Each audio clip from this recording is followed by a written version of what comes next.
Welcome to the Glenn Beck program.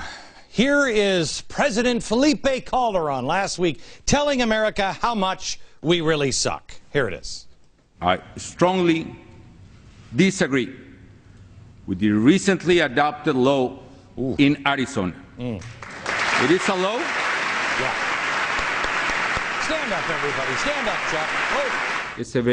We oppose firmly the SB 1070 Arizona law. Whatever. It's a very discriminatory law. Okay, enough. I've heard enough. It's a very discriminatory law. It's very, very bad. It's much better in Mexico, the way they treat people in Mexico, because if you come to Mexico and you want to work in Mexico, come across the border, you need to be of an economic, social benefit to society. There's number one. You have to be of good character, no criminal record whatsoever. If you violate your visa, you go to prison. It's a felony. You're also banned from interfering with politics. If I went down to Mexico, I'd be banned from interfering in politics, which is weird. I wonder if people can, come together and have a protest on the streets. No, not in Mexico. No, not under Mexican law. And those who aid illegals are sent to prison. Well, thank you for telling us how bad we are, President Felipe Calderon. Beat it. Go home. You work on your own law. We're working ours.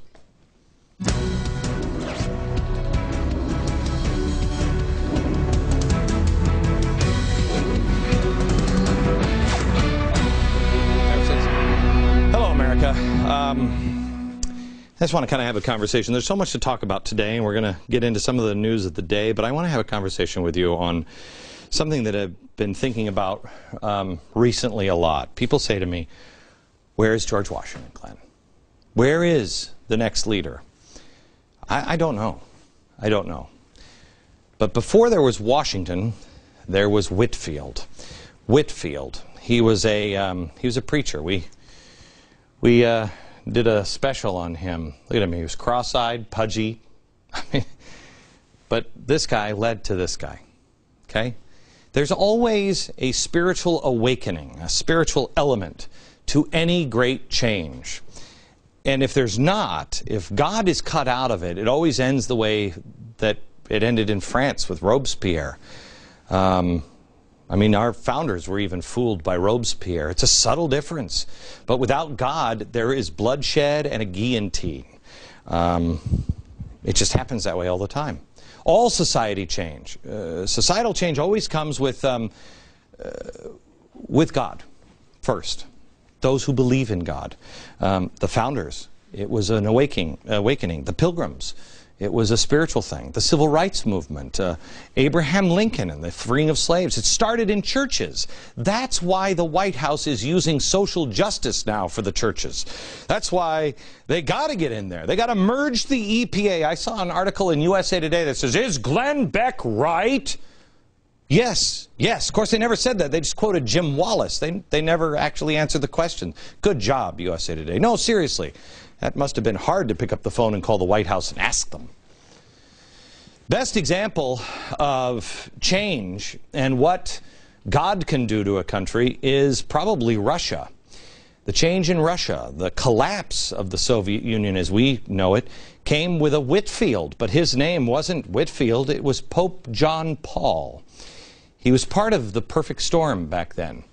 The perfect storm then included war with Osama bin Laden, just like we have it now, spending themselves into oblivion because Reagan had Star Wars and Margaret Thatcher was on the other side, and John Paul awakening the Spirit, setting a fire in Poland, the fire of the Spirit. And Russia didn't collapse, it was transformed. Fundamental transformation. We are repeating history right now. We are repeating it. Yeltsin, the Ukraine, Belarus, they all got together in the woods and they decided what the Russian Federation would be. Then they came back and Yeltsin gave the Duma an hour to vote and said, "I got news for you. You can either be killed by the people outside because we've destroyed the country. It's over. It's over. We've spent ourselves into oblivion. And the people are wide awake. And so we can either face them, and you can fight for communism, or we can all go into the other room, change our uniforms, and pretend we're part of them. And we'll have fundamental transformation. And you, Mr. Colonel of the KGB, take off the uniform, put a suit on. Who knows, you could be president. And he was. When the Berlin Wall fell down, we went to sleep. And that's when the enemies of freedom in America went to work. We're facing a perfect storm now, just like Russia did. We have Islamic terror, just like Russia had with Osama bin Laden. I mean, it's the same guy, Islamic terror. We have corruption, unlike anything we've ever seen before. We have socialism and communism. Who even knew the communists were even... I read a website today from I think it was the Communist Party USA or Social. They're taking credit for a lot of the victories recently in the elections here in the last week. I didn't even know. I mean, did you even know these guys were even around anymore? They're rearing their ugly heads. Revolutionaries and anarchists. The G20 people, the people like Van Jones. We have faith.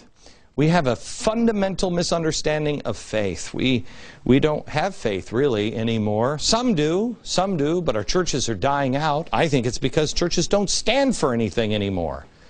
Everything's just relative. Well, it's not relative. It's not. There are absolutes in life. There are things that absolutely suck, but you got to do them. Our faith is deteriorating, and it's being pushed that way. Being pushed by progressives. It was part of their plan. And so we don't go to church anymore. And one of the reasons why we don't go to church is because now it's becoming one with politics. Don't tell me who to vote for. Don't tell me about what happened to the priests and the pastors. So demand that your pastor start teaching the difference between an individual right and a collective right. Collective rights, and the same way France did with guillotines and blood. Individual rights, that's the thing that we had that was unique. Civil unrest, now that's different. This is different than revolutionaries and anarchists. This is the Tea Party. This is you and me, upset. We're pissed off. Look at what is happening to us. That's us. These are the people like SCIU. These are the people that are lighting fires all around the world. These are the unions and the revolutionaries that want to destroy. Media. Do you trust the media? Do you? Is there anybody, even me, do you trust me? Banks? Financial? Do you trust the banks anymore? Look at that.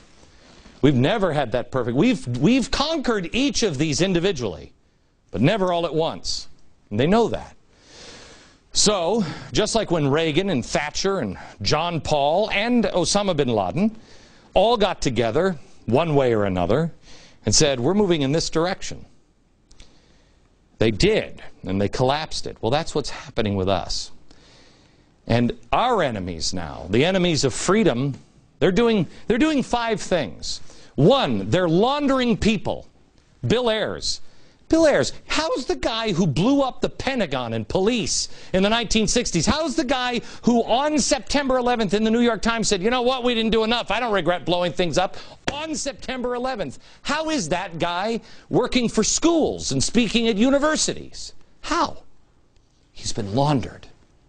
He's been made legitimate. Take the T-shirt off. Put on a suit and tie. Does anybody even talk about his partner, the co-creator of the Weather Underground, part of the Apollo Alliance in New York, spending and designing the stimulus package in New York? Van Jones, a communist revolutionary who calls for a revolution. He's been laundered, made clean. Then they also laundered ideas, redistribution of wealth. It's become global warming. That's all it is. Organized crime has become community organizing. That's all it is. Third thing they did is connect with business, labor, the outcasts. I guess I have labor there twice. Acorn, communist, anybody. Anybody. The idea is the enemy of my enemy is my friend. This country, the things our founders, this guy, This guy, this guy, this guy. That's their enemy. And they don't want this system anymore. They'll let you keep the trappings of it, but they don't want to shut these people up. Then they had to complete the 1915 Progressive Plan, which was destroy our faith, our founders, and our Constitution. You know how they're doing that, destroying our faith. Look at this. I was in Norfolk, Virginia with Bill O'Reilly on Friday.